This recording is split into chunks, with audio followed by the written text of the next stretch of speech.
I spent the past 10 months failing at digital products, making every mistake possible. But once I fixed these 15 mistakes, I successfully launched my course, KTP. So today I'm going to be sharing with you all of my mistakes. That way you can skip the pain and create your digital product in 30 days instead of 10 months. Mistake number one, not validating your idea first. Now, the mistake that I made was I assumed that my audience would need automated content calendars, productivity trackers, daily planners. So I created these aesthetically appealing templates and databases inside Notion. Well, when I launched, it was crickets. And I knew right away that it was an immediate pain point for my audience. One of the things that you need to understand is when you are trying to validate a product or service, it's always best to have some type of beta program. This means that you are sending this product or service to about 5 to 10 people to test it before you go to market. When you send it to 5 to 10 people, you want to make sure that these individuals are indeed your target market. Mistake number two, perfectionism paralysis.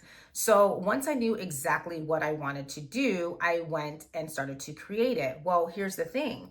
I was waiting and waiting and waiting for the product to be perfect. Here was the mistake that I made. I should have just launched it. I should have just allowed people to tell me what they wanted to be included in the course. And I took it off my stand store, I took it off the market, and I began to tweak it and rebuild it. And that's what took the 10 months. Launch at 80%. If you have a product, launch at 80%. You can always tweak it. You can always add to it later on. And so that is a lesson that I learned. Next time, I'm just going to launch and I can update as I go along. Mistake number three is overcomplicating the tech stack. I've always had tools because I'm a content creator. I love tech. And so when I got into this digital marketing space, I added even more tools and I started to stack all of my tech. Later to find out that I was wasting and blowing a lot of money. And so what I did was I spent time going through all the tools and tech that I had and really eliminating them and canceling my subscriptions because I wasn't using a lot of them. And so here's the lesson that I learned. Start simple, start small. Purchase what you need, and then you can build as you grow. Mistake number four is ignoring your email list building. Now, this is probably one of the biggest mistakes that I made. So as a social media content creator, I accumulated over 430,000 followers across social media in the past 5 years. Now, once I pivoted into this niche, I knew right away that my former audience who were Christian entrepreneurs and really loved my Christian inspirational content may not pivot with me in this digital marketing space. But here's the thing. I had an email list of 1,500 people on my email list from my former audience who were Christian entrepreneurs. And so I want you all to know that your real asset is your email list. Definitely focus on an email list because that is where you are going to be able to convert at the highest. Mistake number five is not building an audience before launching. I made the biggest mistake where I just stopped posting my old content, which was inspirational content, and I would say business advice, and I went straight to digital marketing. And that was my biggest mistake. Until this day, I'm like cringing. I'm like, oh, why did I do that? I could have like mixed in and slowly rolled it out, and I did not do that. So because of this, it was really hard to gauge if my audience was really interested. If you are new to this space, you need to spend at least 90 days nurturing and building a community, giving them value and showcasing your expertise and your skills before you even try to launch a product to your audience. Mistake number six is pricing too low. This is when you undervalue your expertise. And when it pertains to me, I was creating digital products in the $7 to like $60 price range. And so I knew that right away. And I was like, you know what? I'm kind of undervaluing what I have to offer. I was kind of attracting the wrong audience because I was attracting an audience who wanted done for you services. Whereas my course KTP, even though it's created for you, you actually have to go in there and you have to do the work. I provide everything, but it's more so you do it on your own. So the moral of the story is you want to price for transformation, not time, and definitely not what you think will sell faster. Mistake number seven is creating an isolation. So I mentioned a former client of mine. He was the only one that purchased KTP Volume 1, which was the audio course. And he gave me feedback. And the only feedback that he gave me was, listen, this was great, but I would want more like step-by-step guidance. And it really taught me like, wow, he wants me to actually walk him through everything and not just tell him what to do, but actually show him. I made sure that it was a video course, and I spent time doing a lot of video tutorials. So the lesson here is to make sure that you get beta testers very early on and ongoing as you're building out your digital products. Mistake number 8 is focusing on the features, not the transformations. This is when you're listing all of the features.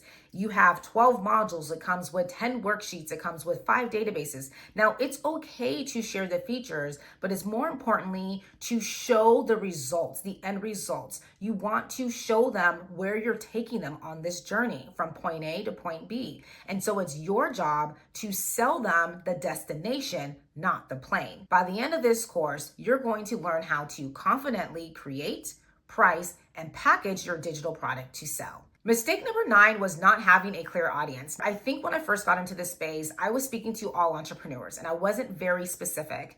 And finally, after months of trial and error, I realized, wait a minute, the people that I serve are service-based entrepreneurs, coaches, consultants, educators, real estate agents, anyone who's in that service-based field. That's who I'm speaking to. So after a while, I recognized that the people that I'm serving are service-based entrepreneurs and emerging digital product creators. And here's what I want you to understand.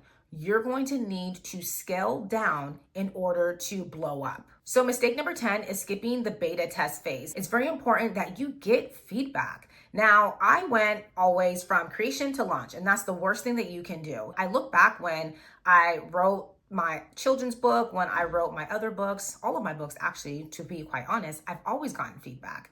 So the best strategy is to beta to about 10 people and make sure that that 10 people that you are beta testing are in alignment with your target audience. They want your products and services.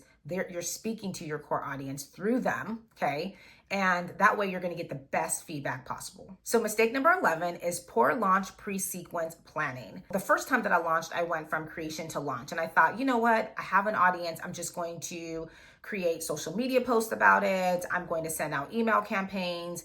And, I had a few sales and I reached out and I DMs, but there wasn't a lot of buzz. There wasn't any drama and dramatics to it. I really want to do it big. And so I had a full-on production. I shot teaser reels and videos. So I had a pre-launch teaser, I had a launch teaser, and did a full-on production. And so the lesson here is give yourself about 2 weeks to prepare your launch. So mistake number 12 is ignoring customer support systems. I remember a lot of times, I get a lot of DMs, I get a lot of emails, and I'm overwhelmed because I'm doing the launch and I'm trying to support my customers. I really have built a team to support me in everything that I do. So it's very important that you have all of that in line before you launch. That way you always know that you can support your customers every way possible. So the lesson here is to make sure that you set up systems before you launch. Mistake number 13 is not planning for post-launch content. After I launched, I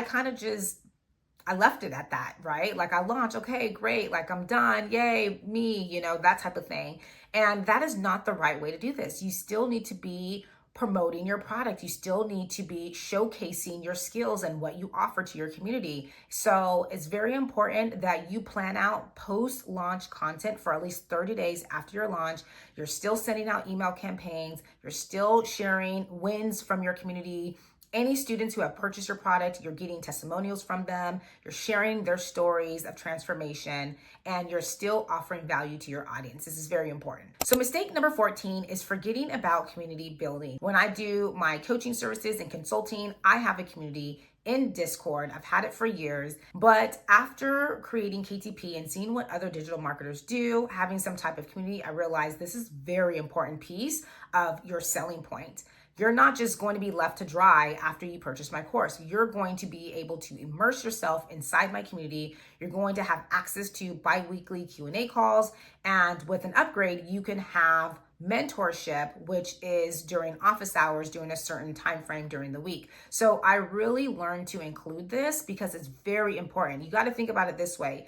Community equals higher success rate for your students. And mistake number 15 is not diversifying marketing channels. And I regret all that now because when I went over to Instagram to start a brand new channel, I left LinkedIn high and dry. And LinkedIn was my main platform. It has really been the platform that has helped me build my coaching and consulting business. And now that I'm back, I'm really rebuilding. It's really about starting fresh and really showing a different side of who I am as an entrepreneur, as a Christian woman, and just as a leader in my community. So the lesson here is own your audience on multiple platforms. These 15 mistakes cost me my time, money, and even my sanity at times. But here's a great thing. You don't have to make them.